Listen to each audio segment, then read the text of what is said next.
Her entire life is shattered. Hands reach for her from every side. She turns to God, but will she survive? This is the story of Sophia, a woman betrayed, abandoned, and tested beyond imagination. Let's hear the story.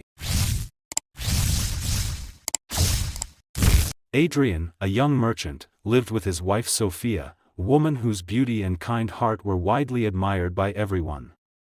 They spent happy days together until one day Adrian had to leave for a business journey. Since he had no one he trusted in that city except his brother, he decided to leave Sophia in his brother's care until he returned. The day of departure arrived, and Adrian reluctantly left his loving wife behind. After a few days, Adrian's brother became consumed by desire for his brother's wife. He approached Sophia and proposed an immoral relationship. Sophia, a chaste and faithful woman, firmly rejected him and fled from him. Enraged, the wicked man threatened her, saying that if she did not submit, he would slander her before Adrian and cause him to divorce her. Terrified, Sophia returned home and locked herself inside. Some time later, Adrian returned from his journey, and his brother went out to welcome him. As soon as Adrian entered the house, his brother began accusing Sophia, saying, "I saw her trying to be with another man, but I stopped her." He spoke so badly of Sophia that Adrian became overwhelmed by anger. Adrian confronted his wife and, without listening to her words, shouted at her and expelled her from the house. Sophia begged him to hear her explanation, but anger had blinded Adrian's eyes and deafened his ears. He divorced her and ended their marriage. Heartbroken and lost, Sophia wandered the streets until exhaustion forced her to sit at the door of a house. Shortly afterward, a devout and pious Muslim man passed by and saw her sitting there with tearful eyes. He asked, "Why are you sitting here at this hour?" Sophia told him her story. The man said, "I have a child. I ask you to take care of him, and in return I will pay you a wage. You may also live in my house. I will treat you like my own daughter." With nowhere else to go, Sophia gratefully accepted and entered his home. From that day on, Sophia cared kindly for the man's son and finally found shelter. But this peace did not last long. One day, while Sophia was cooking, the man's servant approached her and attempted to assault her. Sophia resisted him. Furious, the servant threatened her, saying, "I will do something that will leave you nowhere safe from this man's anger." The servant then murdered the man's son. When the pious man returned, the servant said, "I saw that woman kill your son." When the man entered the house and saw his child's lifeless body, he was overcome with shock and rage. Without listening to Sophia's explanation, he paid her wages and expelled her from his home. Once again, Sophia was left homeless.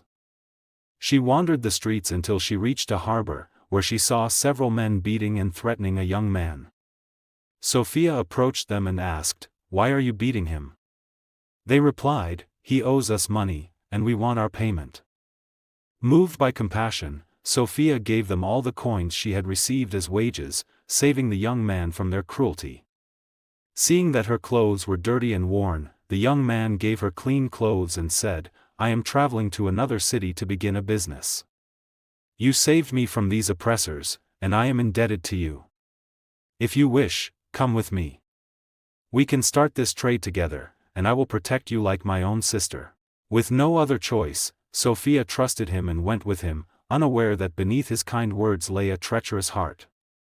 They boarded a ship, and the young man left Sophia to speak with the sailors. Moments later, several sailors approached her with evil intentions. Sophia realized that the young man had sold her to them as a slave. Exhausted and desperate, she cried out to God for help. God heard the plea of this oppressed woman and sent a violent storm upon the ship. All those who intended to harm her drowned as the ship sank, and by God's will, Sophia alone survived. Clinging to a piece of wood, Sophia was carried by the waves to the shore, where she collapsed unconscious. By coincidence, the king of that land had gone to the beach for leisure. He saw a woman lying on the shore and hurried to her side. When he beheld her beauty and innocence, he fell in love with her. He ordered his men to place her in the royal carriage and take her to the palace, personally ensuring her safety until she fully recovered. After Sophia regained her health, the king proposed marriage to her. She accepted and became the queen of the kingdom. After some time, Queen Sophia ordered that her former husband and his brother, the pious man and his servant, and the young man who had sold her to the sailors be found and brought before her. The king's soldiers located them all and brought them to the palace. First, the queen ordered Adrian and his brother to be brought before her. When they arrived, they were stunned to see that the woman they had cast out now stood as the queen. Sophia said to Adrian, "You did not allow me to speak, while your brother attempted to violate me and then slandered me. I forgive you, for you acted out of blind anger, but your brother will be punished for the grave accusation he made against me." She then ordered the pious man and his servant to be brought before her and said, "I hold nothing against you, though you could have allowed me to explain myself. But your servant will be punished for killing your son. You are free to go." Finally, she ordered the young man to be brought before her and said, "I showed you kindness and gave all I had to save you from debt, yet you repaid my goodness by selling me to sailors. Therefore, you must be punished." She ordered him imprisoned. Queen Sophia then lived peacefully with her king, who loved her deeply. God rewarded her patience and suffering with a life of honor, peace, and happiness.